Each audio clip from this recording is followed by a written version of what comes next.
Hey guys, welcome back to my channel. Today I will be sharing my thoughts on the biggest YouTuber of all time, Jimmy Donaldson, also known as Mr. Beast. Plug. Now, let me set the scene for you. Once upon a time, in a land far, far away, Kansas, there lived a little boy who was completely fascinated with a platform called YouTube.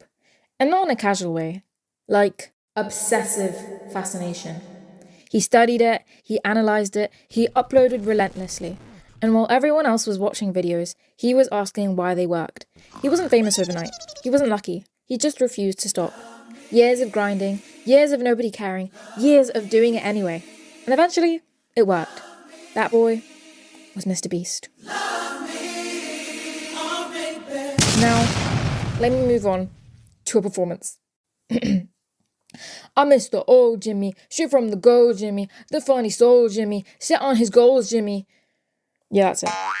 Now, I stumbled across his channel quite a few years ago. The first video I remember watching was the one where he put 100 million Orbeez in his friend's backyard. Then it was the last to leave the circle one. Then it was another, then it was another, then it was another. And before I knew it, I was a fan. Not only were his videos high stakes and genuinely interesting, but they were also fun. The editing was silly, the challenges were ridiculous, and he was funny. And so were his friends. They had actual chemistry and they were running jokes, like Chandler never winning a challenge. And they were all just proper personalities, you know? With just the general chaos of friends who had known each other forever, the videos had this vibe of a crazy friend group you wanted to be a part of. I think I subscribed when he was at around 10 million subscribers, which is objectively already huge. But when you consider that he now has more subscribers than the population of the entire country he's from, hey! I feel like I can call myself an early fan. To be fair, he did reel me in with his sweet promises of money, and money, and a cookie. Mr. Beast was also genuinely inspirational to people like me because he didn't just become successful. He worked for it. He grinded and grinded and grinded. I used to listen to his advice videos before going to bed about thumbnails, titles, retention, and I always came away feeling motivated, fired up, encouraged, all of the above. He made success feel achievable if you just worked hard enough and smart enough, and that mattered. It is completely undeniable that Mr. Beast changed the YouTube scene. He normalized philanthropy on YouTube, he made giving away money part of mainstream content, and he raised the production bar for everyone. YouTube before Mr. Beast and YouTube after Mr. Beast are two completely different platforms. And for that, genuinely, I thank him. But by the way, I wasn't the biggest fan in the world. I didn't buy his merch. And I've never had a Feastables in my life. And on that note, I went to Chinatown with my brothers 2 days ago. And we saw Feastables for the first time. And we saw Mr. Beast outside a store. And then I went in the store and then I asked the cashier lady how much the Feastables cost. And she said, 8 quid. 8 quid. Ain't no one buying the Feastables for 8 quid. I don't know how much they sell it in Yank country, but my London is not going to pay £8 for a bar of chocolate. I am curious to how it tastes though. Anyway, at some point in Mr. Beast's career, he experienced the switch. The switch happens to a lot of YouTubers who make it big. It's that moment where the budget explodes, the scale increases, and the content starts pandering to a much wider audience instead of the original fan base. Take The Odd Ones Out, for example. His videos used to be super funny, super cute, super charming. Then his animation got cleaner, but he wasn't animating anymore. His jokes weren't hitting the same, and his content just wasn't as fun as it used to be. And honestly, that makes sense, because as your audience changes, your content is bound to change as well. And also, how many childhood stories can one man really have? Let's be fair. Let's be fair to him. I'm sorry. I'm sorry, I don't mean that. Or Anthro. He used to vlog with his friends and it felt really personal. Then, after graduation and a year-long hiatus, his videos came back huge. The scale was bigger, but they weren't as fun as before. And I think the switch happens when the main character stops being you and your friends and starts being strangers. With Mr. Beast especially. Mr. Beast started out being the one hiding Orbeez in his backyard, playing hide and seek with his friends. Last to leave challenges with people he actually knew. But now, it's not him playing the games, and it's not his friends either. It's random members of the public that I don't particularly care about. And with more drama, better editing, and higher stakes, his channel was obviously going to grow bigger and bigger. But the videos evolved into something I enjoyed nowhere near as much as I used to. He became more of a host, and his friends became set dressing, token characters. Present, but replaceable. It started feeling more like a TV show than a YouTube channel. And it lost the personality I once adored. And so, respectfully, I stopped watching as regularly. I'd tune in here and there, sure, but it wasn't content I was excited for anymore. And that doesn't mean it was bad, it just wasn't my kind of content. Fast forward to about 2 weeks ago, when I watched his newest video at the time, Survive 30 Days Trapped in the Sky, Win $250,000. It follows two people from completely different walks of life surviving in freezing conditions up in the air and eating doo-doo food and doing challenges for an entire month. And I have some things to say. On the plus side, the editing was amazing, the cinematography was great, the concept was genuinely cool, and you can tell why he's the biggest YouTuber in the world. And hey, they even had a British guy in it. I mean, he was terrible, and nobody liked him. But hey.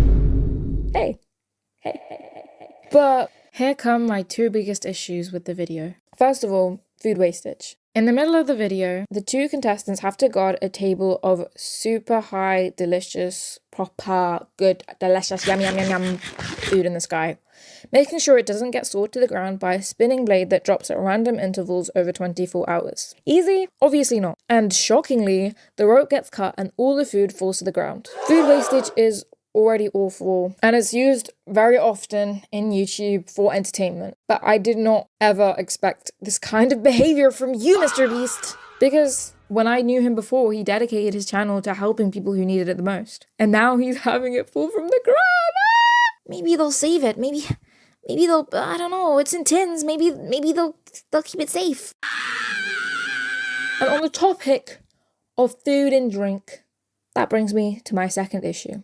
Sponsors. Other than being sponsored by his own beef sticks brand, okay. The video is also sponsored by Starbucks. No! If you didn't know this before, Starbucks is going through a mass boycott. I think it's the most boycotted brand out of every brand ever because of their involvement in funding Israeli genocide. And I completely understand MrBeast not making a statement on his views regarding the Israel-Palestine conflict, because either way, you're going to lose fans whatever you say. I understand. And to the people who have said something about it, I really appreciate you and your bravery and everything you do. But accepting a sponsorship from the biggest brand that people are boycotting, I feel like you're standing for something I never thought you would, you know? You are who you associate yourself with. So, like, standing with this brand, supporting it, and encouraging others to buy products from it when everyone has come together to say, let's not support this company. I'm not a fan. I didn't think you'd ever do that, and I'm kind of sad that you did. But yeah. Those are my thoughts. I'm not saying I hate MrBeast. I'm not saying he's a terrible person. I'm not saying anyone should stop watching his videos or hate on him or boycott him or anything like that, because he's not Starbucks, or he's not, I don't know, he's not like a horrible, terrible person. I just miss I miss him. I miss watching his videos and like enjoying them and having fun, you know? I started watching Beast Games before I made this video just to see what it was like, and it was like, I didn't really like it. It just felt like brain rot for little kids, you know? Like, he was, like, really loud. And he kept on doing these challenges where people had to sacrifice themselves. I remember, like, in his first couple of videos, he was so generous with everything he gave. I guess now, like, he doesn't have the time for that anymore. Also, he was, like, rewarding all the villains. He was rewarding all the, like, bad people and all the selfish people, and, like, watched the start of season 2 as well, because he was in his newest video, he was sponsoring his show. Watched the show, and then like it's like, oh guys, who do you want to come back? These people who scam. I don't even know what to say anymore. Anyway, MrBeast, if you're watching this, which you are most definitely not watching this, please stop accepting sponsorships from dubious companies. This isn't your first time, okay? I get the first time you didn't know about it, but this time you should, and you definitely do, because you're not an idiot. It's not even like one of those brands where like nobody knows it's bad. Everyone has come together and said, let's not support this brand, and here you are. But yeah, anyway, and for the other point, maybe if you could have something to catch the food next time, I'd really appreciate that. Like, I know it's entertaining to drop food from a super high height. I know, like, it's like, oh, high stakes. Oh, will they be able to get the nice food or not? Oh no, it fell to the ground. Oh no, he fell asleep. But like, dude, I just don't really support it. I don't think that's very cool. These are all my own personal opinions, though. You don't have to have the same opinion as me. Just sharing my thoughts, just sharing my feelings, you know. That's what's in my heart. Like, you lead YouTube and you are almost a billionaire apparently. So, people are saying there's no such thing as a good billionaire, and I feel like Mr. Beast, you could be a good billionaire if you really put your heart and mind to it. And I believe in you. But yeah, I miss the old Mr. Beast. That's what I gotta say. My friend from youth club, she thinks Mr. Beast is attractive. She thinks Mr. Beast with a beard is attractive.